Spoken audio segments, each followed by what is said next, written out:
Hi folks, Andy C here from Andrew Spell Natural Bodybuilding on Facebook. So we're at Vblog, probably number 6 now, I think, that might be right. 16 weeks out from the contest I'm getting ready for, so it's time for a progress update. So last time I was speaking, I think I said I was around about maybe 88 kilograms, around about there. I weighed myself this morning, I'm now about 87 kilograms-ish. And I say ish because it depends where I put my scales on the floor in my bathroom. I did get new scales that have got a nice little bioelectrical impedance set on them as well, which give me an indication of body fat percentage. But with these sort of scales you have to be a little bit wary, because with any sort of electrical current it's only going to go up one leg and it's going to come straight back down the other leg to complete the circuit. So it'll give me an indication of what body fat percentage might be in my lower body. So according to them, apparently I'm in the region of around about, say, 11% body fat. And I've done some sums, so at about 87 kilograms, and assuming I compete around about 80 kilograms, then it works out I've probably got around about, say, 7 kilograms to lose. So they're not totally bogus anyway at this point with bioelectrical impedance, but I have had experience with them in the past whereby they've been way off, so I'll not be putting too much credence in the result, especially as I go through my contest diet. So took some protein out of my diet.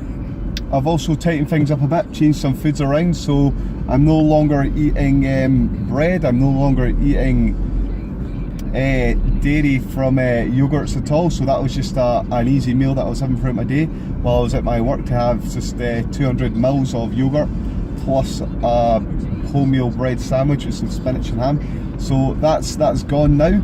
It's now sweet potatoes and chicken, so it'll just allow me to be a little bit more precise with my measurements than it otherwise would be, compared to bread, which can be different slices, different size, ham as well, and depending how much different butter I put on it. Now, it's probably only going to make a difference of around about the region of, say, 40-50 calories, but that's enough to sort of tighten things up really when it comes to dieting. The other thing I said I've done is I've changed the protein. So because my weight's come down, the amount of protein that I'm having per kilogram of body weight has gone up.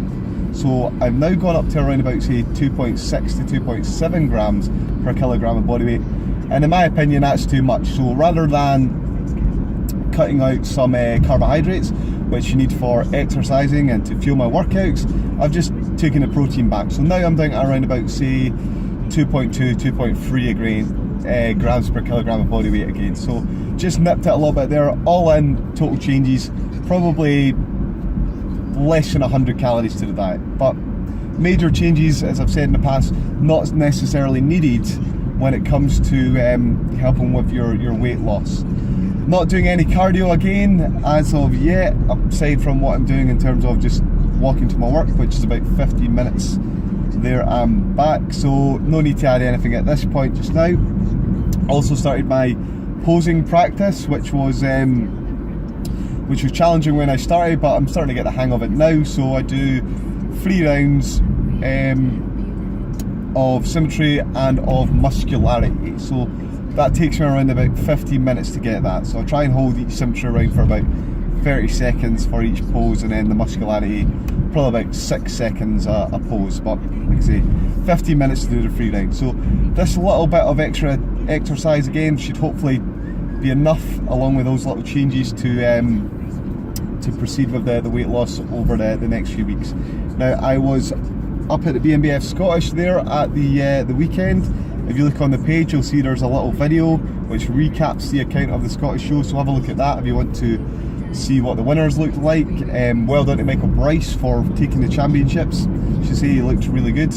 Good package, narrowly edging out Tom Poyner from the middleweights to take the Scottish title. So well done again to him. The Scottish guys will certainly look like they'll be bringing it for the finals. And I'll be away to South Shields, which is up near Newcastle, for the next BNBF qualifier, which is this weekend as well. So I'll be looking forward to see what the competitors have got in store for us up there. So speaking to my friends Vicky and Guy, they've seen me do nearly every single bodybuilding contest I've ever done, and seen me do every single prep that I've ever done as well, and they were pretty happy with how I was looking as well. So that was quite nice to hear, because when they're critiquing, they'll give me honest feedback, and if they don't think that you're on target or you don't think that you're looking good, then they'll let you know, which can be a little bit demoralizing, but it's what you need to hear. And just on that point, I would hasten to add that when getting ready for any of these sort of bodybuilding contests, physique contests, whatever it is you're doing, it's always better to have honest feedback from people rather than have someone who's going to perhaps tell you that you look great and that rather than you don't.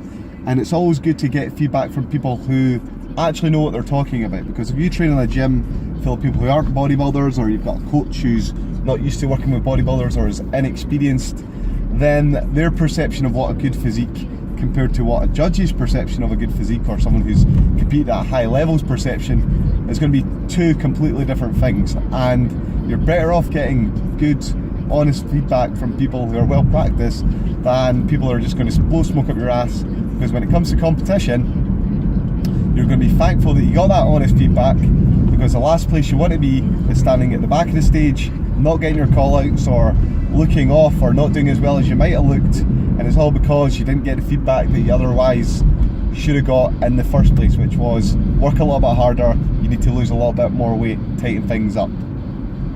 So a few other things. Training, it's been going pretty well.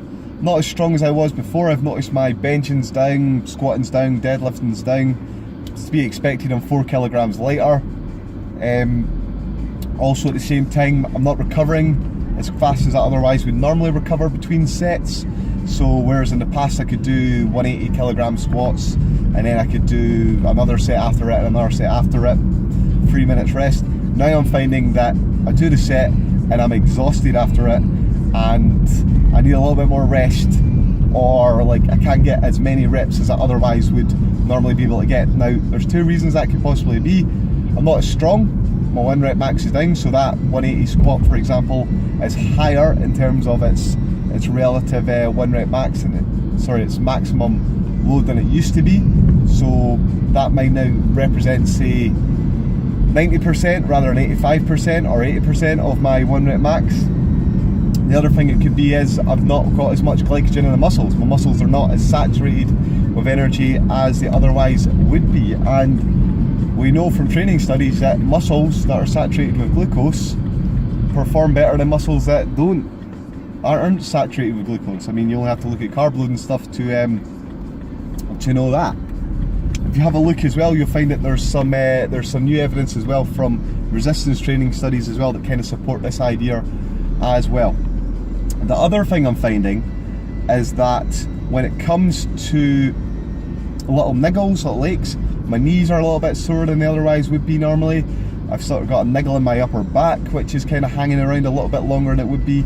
These are only sort of small, minor things that I'm noticing, but if I wasn't on a diet, these things, they probably would be gone.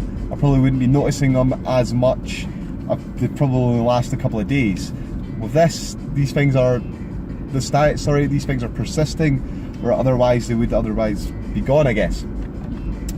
In terms of dieting, not really struggling at all. It's not really that much of an issue. Energy levels still fairly high, not really got any problems with that. Not really got any cravings either. I did get some Walden Farm stuff, which is quite nice I suppose, but again, not really looking for cakes or biscuits or anything like that at all. So adherence has been really good. Did have a chicken kebab the other day there, which was just chicken breast grilled with some pita bread instead of my normal late night shake and some nuts. That was just a change because I was up at the Scottish Championships, everyone got kebabs, so I thought, well, I'm ahead with my diet probably, so I can maybe get away with having something like this as long as I don't have an hour meal. So I substituted that in, no harm done probably, really. So over the next few weeks I'll be taking some photographs of myself to see how I've been progressing. Maybe upload those photographs on Facebook for people to have a look. There is a bit of a comedic photograph of me so far with my prep with the tap SAF that we always do. at the Scottish, so you can see me next to Robert Waterhouse, who I'll be competing against, looking pale as a ghost, so you can have a look at that and get a sort of idea of what my condition's going to be. So I think that's about everything that I want to talk about with this video log. So in the meantime, keep training hard, keep training heavy, keep eating well, and keep on with your natural bodybuilding pursuits. Any questions, then send my way. Thanks very much for your time. Cheers.